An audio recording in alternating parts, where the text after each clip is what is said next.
Also, Yep. Jamonte, another thing, you guys learned in this automations course how to find subcontractors, correct?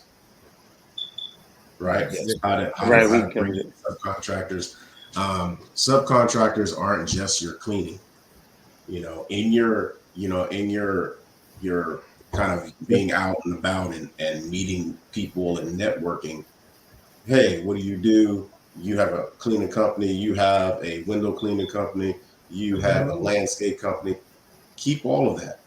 Yep. Keep all of that in your Yep. contacts and kind of establish a rapport. And then when you Yep. have something come up where, oh man, I need somebody to do pressure washing.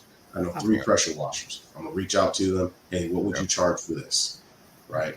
All right. And then see if they can do the job. And then okay, well, I have my pressure washer.